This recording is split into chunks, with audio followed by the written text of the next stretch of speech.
kamo. Atong tawgon una, ang atong first speaker, tanan atong mga pantawgon, mga elected officials ni. And I suppose na tanang ang gibati sa ilang mga constituents also are the same sa ilahang ipili na mumuno sa ilaha. Karon atong tawagon ang board member sa province sa Davao del Norte, pinangga sa Davao City, ug atong amigo nga tanan, board member Al David Uy!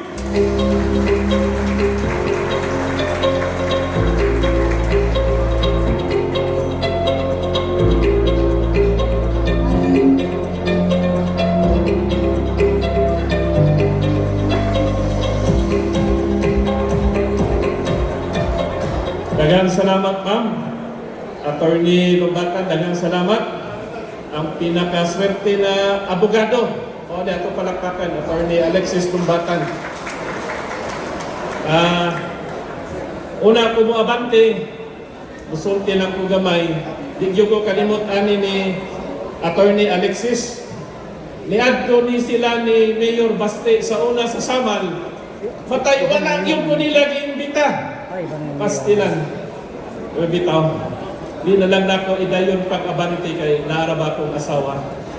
Basig ba disgrasya ta.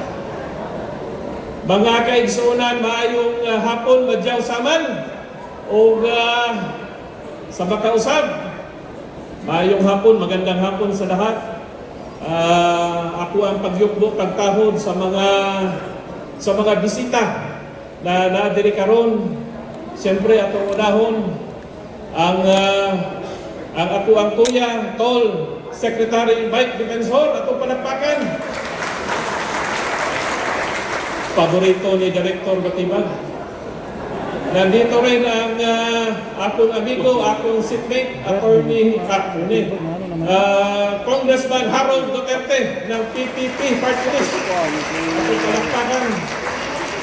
Siyempre, nandito rin si General Mercogenes Esperon. General, ayong hapon, welcome to Davao City. Nandito rin ang amigo ko rin, parang kaibigan na rin. Kahit ngayon lang kami nakita, pero tingin ko maging kaibigan natin ito. Paborito rin ni Director Matibag, Vice Mayor Harold Respicio. Attorney!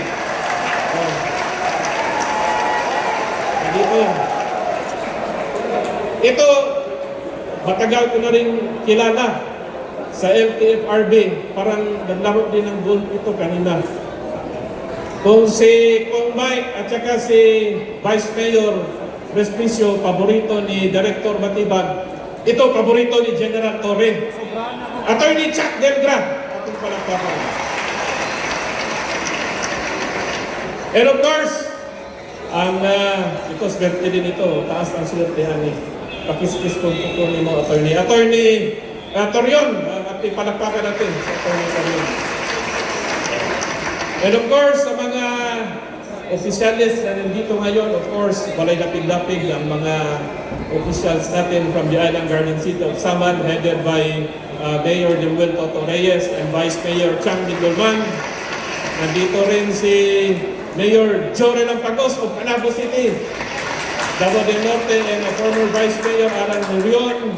Nandito rin si Papa Banok, Mayor Gahi ng Sawata, at mga opisyales ng Panabo na dito sa likod. Ug ako di ay si Board Member Al David Uy ng Davao del Norte. Nandito po tayo ngayon upang to represent the Honorable Vice President Sara Duterte ng HMP. And alam niyo po, nung umpisa, maraming HMP.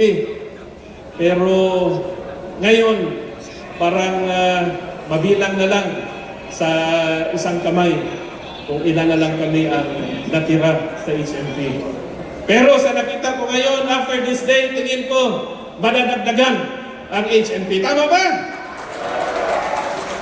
So, salamat sa suporta, salamat sa Rage Coalition, of course, to former Speaker Kong Devon Alvarez. Palakpakan natin. Kong Mike Defensor of Reform PH, and of course, alam ng mga taga-Samal Dalawa lang ang kinakatakutan ko. Yung Diyos, at saka yung aking asawa. Yan lang. Yung dalawa lang. Yan lang ang kinakatakutan ko. So maraming salamat sa suporta, Rage Coalition. Dagan kayong salamat. Mabuhay si Vice President Sara Duterte. Mabuhay! Mabuhay si President Rodrigo Roa Duterte! Duterte! Duterte! Mabuhay si Mayor Baste Duterte! Mabuhay ang Pilipinas! Dagang salamat at mayong hapon! Thank you very much. Board Member Al David Uy. And now we'd like to call